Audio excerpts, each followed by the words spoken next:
আমাদের নবীর পরে আর কোন নবী নাই কথার মূল ব্যাখ্যা হলো কি বলতাম কোন উনি একটা বয়স্ক মানুষ, আল্লাহ হেদায়েত নসিব করুক, জোরে বলে আমিন। আমার নবীর পরে আর কোন নবী আসবে না, আমার নবীর পরে আর কোন নবুয়তের দরজা খোলা এই ধরনের বক্তব্য দেন আপনারা। আসসালামু আলাইকুম ওয়া রাহমাতুল্লাহি ওয়া বারাকাতুহু। দর্শক শ্রোতা, আশা করি সবাই ভালো আছেন।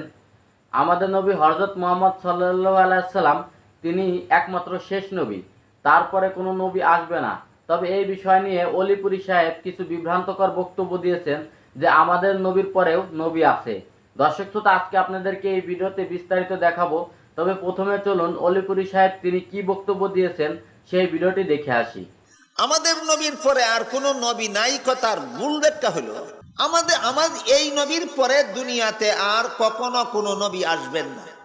আমাদের নবীর পরে দুনিয়াতে আর কখনো কোনো নবী আসবেন না। নবী নাই কথার ব্যাখ্যা যদি বলা হয় কোনো নবী আসবেন না, এই ব্যাখ্যাটা ভুল। কারণ বিভিন্ন হাদিসে রাসূল বলেছেন, কোরআনে আল্লাহ বলেছেন একজন নবী কিয়ামতের আগে আবারও দুনিয়াতে আসবে। জানেন কেউ আপনারা তার নাম? হযরত ঈসা। তো আমার পরে কোনো নবী নাই কথার ব্যাখ্যা যদি আপনি করেন কোনো নবী আসবেন না, তাহলে আপনার ব্যাখ্যা ভুল কেন? যেহেতু ঈসা নবী আসবেন। কাজে আমার পরে কোনো নবী নাই কথার ব্যাখ্যায় যদি আপনি বলেন কোনো নবী আসবেন না। দর্শক শ্রোতা, আপনারা দেখতে পেয়েছেন অলিপুরি সাহেব তিনি বলেছেন যে যারা বলে আমাদের নবীর পরে কোনো নবী নেই, শেষ নবী, তারা নাকি মিথ্যা ব্যাখ্যা করে। তার ব্যাখ্যা হচ্ছে আমাদের নবীর পরে নবী আছে এবং কি আসবে।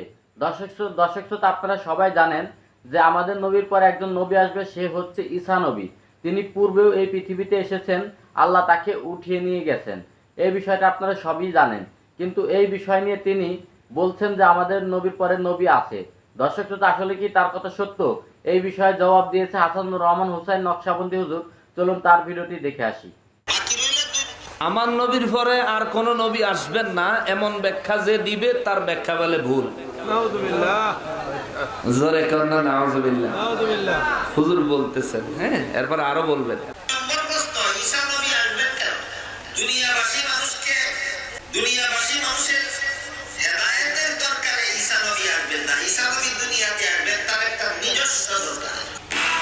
নিজস্ব দরকারটাই হইলো ঈসা নবী আইব মরতো। এই কি বলতাম কোন উনি একটা বয়স্ক মানুষ, আল্লাহ হেদায়েত নসিব করুক, জোরে বলে আমিন। আমার নবীর পরে আর কোন নবী আসবে না, আমার নবীর পরে আর কোন নবুয়তের দরজা খোলা এই ধরনের বক্তব্য দেন আপনারা। তো আপনারা যদি বলেন আমার নবীর পরে আর কোন নবী আসবে না, এই ব্যাখ্যা ভুল, তাহলে গোলাম আহমদ কাদিয়ানি হ্যাঁ যে নিজের নবী দাবি করছে, আপনার বক্তব্যে তো পরোক্ষভাবে গোলাম আহমদ কাদিয়ানির দাবি তো সঠিক হয়ে যায় না, সঠিক হয়ে যায় না, দলিল পাওয়া গেল না। গোলাম আহমদ কাদিয়ানিরা দলিল পাওয়া গেল তো যে আমার নবীরে শেষ নবী, আমার নবীর পর আর কোন নবী নাই, এই ব্যাখ্যা করলে ভুল হইব। তাহলে আমরা তো কইছি ওই তিনিও শেষ নবী, গোলাম আহমদ কাদিয়ানি উনিও শেষ নবী, উনিও নবী। আল্লাহ হেদায়েত দেখ, জোরে কোন আমিন। কি বলতাম এদের সম্পর্কে, কি কইতাম? মুসলমানেরা রে, আমার পেয়ারা নবীর উম্মতেরা রে, ঈসা নবী দুনিয়ায় আসবেন আমার নবীর উম্মত হয়ে মর্যাদা লাভ করার জন্য, ঠিক কি না বলেন? আমার নবীর উম্মত হবেন, মর্যাদা লাভ করবেন, আমার নবীর আখিরি নবীর উম্মতের মর্যাদা লাভ করবেন। এই জন্য ঈসা নবী দুনিয়াতে আসবেন। কেননা ঈসা আলাইহিস সালাম তার নবুয়তের ইলম মোবারক দিয়ে দেখেছেন, জেনেছেন, বুঝেছেন নবী হওয়ার থেকে আখিরি নবীর উম্মত হইলে আল্লাহর কাছে তার মর্যাদা বেশি। যার কারণে তিনি কয় মালিক, যার উম্মত হইলে নবী হওয়ার থেকে বেশি মর্যাদাবান হওয়া যায়, আল্লাহ আমারে তার উম্মত হওয়ার সৌভাগ্যবান করেন। সুবহানাল্লাহ। এই জন্য ঈসা নবী দুনিয়াতে আইব। আর হেবেটা কয় মরতো, আইব মরতো, কি যে কয় না কয়। আমরা তো জানি দুনিয়াতে যারা আসবেন সবাই মৃত্যুর স্বাদ গ্রহণ করতে হবে। আল্লাহ কোরআন শরীফে বলে রাখছেন কুল্লু নাফসিন যায়কাতুল মাউত, সবাইকে মৃত্যুর স্বাদ গ্রহণ করতে হবে। তবে আমি যেমনি মৃত্যুর স্বাদ গ্রহণ করি, নবীরা তেমনি মৃত্যুর স্বাদ গ্রহণ করেন না, ওলিরা তেমনি মৃত্যুর স্বাদ গ্রহণ করেন না। গুনাহগারেরা তেমনি ভাবে মৃত্যুর স্বাদ গ্রহণ করে না, মুনাফিকরা তেমন মৃত্যুর স্বাদ গ্রহণ করে না। আমার নবী মৃত্যুর স্বাদ গ্রহণ সম্পর্কে বক্তব্য দিতে যাইয়া বলেন, মুনাফিকের মৃত্যু হবে জীবন্ত বকরির গায়ের থেকে চামড়া টেনে খুলে নিলে বকরির যত কষ্ট হবে তার থেকে বেশি কষ্ট হবে।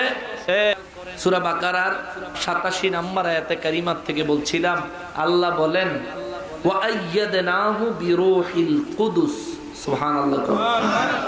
আল্লাহ বলেন, আমি আল্লাহ জিবরাইল আমিনের দিয়া ঈসা নবীরে সারা জীবন সাহায্য করছি। জোরে কন্যা সুবহানাল্লাহ। সাহাবায়ে কেরাম বলেন, হুজুর ঈসা নবীর আল্লাহ সারা জীবন সাহায্য করছেন? আমার নবী বললেন, হ্যাঁ। হুজুর আপনার কাছে তো মাঝে মাঝে আসেন, ওহী নিয়ে আসেন আবার চলে যান, ওহী নিয়ে আসেন আবার চলে যান। ঈসা নবীর কাছে সারা জীবন ছিলেন? আমার নবী বললেন, হ্যাঁ। আচ্ছা, সারা জীবনে কত বছর? এটা কি আল্লাহ বলছে? কথা কয় না, এটা আল্লাহ বলছেন।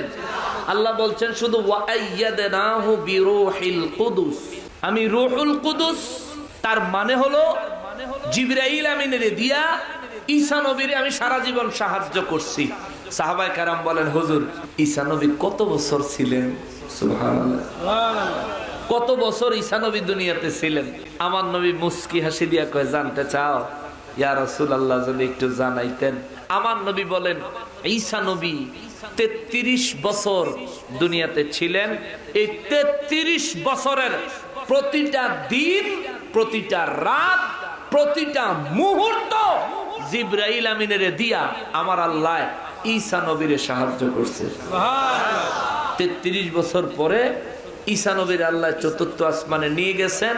আমি নবীর উম্মত হওয়ার ফরিয়াদ খাসভাবে করছে, আল্লাহ কবুল করছেন। আমার উম্মত হয়ে জমিনে আসবেন ফিতনা ফাসাদের যুগে, তিনি এসে দ্বীনে ইসলামের জন্য বড় ধরনের অবদান রাখবেন, তারপর ইন্তেকাল করবেন। আমি নবীজির পাশে রওজায়ে আতহার মোবারকে আবু বকর সিদ্দিক রাদিয়াল্লাহু তাআলা আনহুর কবর শরীফ, মাজার শরীফের পাশে ঈসা নবীর কবর হবে। জোরে কর সুবহানাল্লাহ। ঈসা নবী আমার নবীজির 570 বছর আগে পৃথিবীতে আসছেন। আমার নবীজির ইন্তেকাল মোবারকের পরে পৃথিবীতে আবার আসবেন। তিনি কোথায় মারা যাবেন কেউ জানে? আমরা জানি, কিন্তু আমার নবী জানেনি। দর্শক শ্রোতা, আপনারা দেখতে পেয়েছেন হাসানুর রহমান হুসাইন নকশবন্দি হুজুর, তিনি খুবই সুন্দর বয়ান দিয়েছেন এবং কি আমাদের নবী শেষ নবী, আমাদের নবীর পরে কোনো নবী আসবে না সেই বিষয়টি তুলে ধরেছেন এবং কি ঈসা নবী সম্পর্কেও তিনি খুবই সুন্দরভাবে বুঝিয়েছেন। তবে আজকের এই ভিডিওটি এই পর্যন্ত। যদি ভিডিওটি ভালো লাগে অবশ্যই লাইক কমেন্ট শেয়ার করবেন এবং কি চ্যানেলটি সাবস্ক্রাইব করবেন। আল্লাহ হাফেজ।